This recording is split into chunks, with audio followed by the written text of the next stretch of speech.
Hello guys, আজকে তৈরি করে দেখাবো চট্টগ্রামের ঐতিহ্যবাহী খাবার খাইসা রেসিপি। খাইসা তৈরির জন্য প্রথমে আমরা শুটকিকে একটু পানিতে ফুটিয়ে নেব। এক্ষেত্রে ফুটে আসলে আমরা শুটকিগুলোকে ভালো মতো করে ধুয়ে নেব, যাতে সব ময়লা দূর হয়ে যায়। এবার আমরা খাইসার সাথে দেওয়ার জন্য বেগুনগুলোকে ধুয়ে নেব। প্রয়োজনীয় সব উপকরণ পাশে রেডি করে নেব। এবার গরম তেল দিয়ে নিব। এক্ষেত্রে আমরা পেঁয়াজ কুচি দিয়ে দিব। পেঁয়াজ কুচির সাথে কাঁচামরিচ দিয়ে নিব।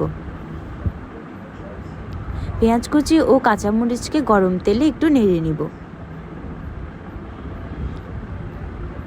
এবার আস্তে আস্তে হলুদ গুঁড়া দিয়ে নিব। এক্ষেত্রে হলুদ গুঁড়া দিয়ে আমরা আবার একটু নাড়িয়ে নিব। নাড়িয়ে নিয়ে আমরা পানি দিয়ে নিব। এক্ষেত্রে কালারটা খুবই সুন্দর আসবে।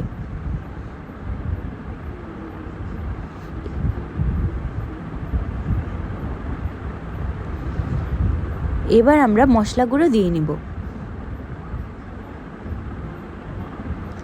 মশলা গুঁড়ো, মরিচ গুঁড়ো দিয়ে আবার ভালো মতো করে নাড়িয়ে নিব।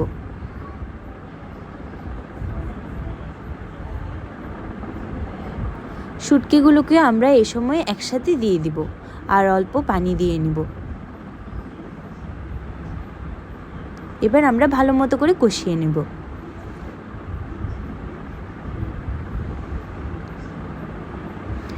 এবার পরিমাণ মতো লবণ দিয়ে নিব।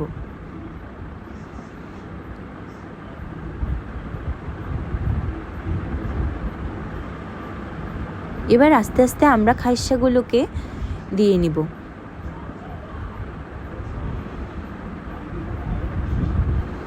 এবার ভালো মতো করে আমরা নাড়িয়ে নেব।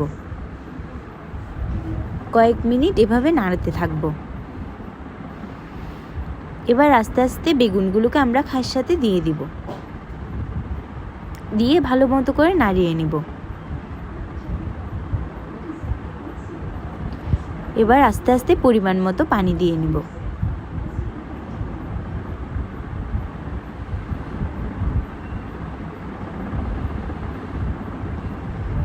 এবার ঢাকনা দিয়ে ঢেকে রাখবো।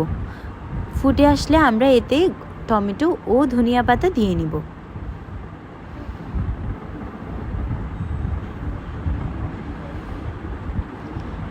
এভাবেই তৈরি হয়ে গেল মজাদার খাইসা রেসিপি।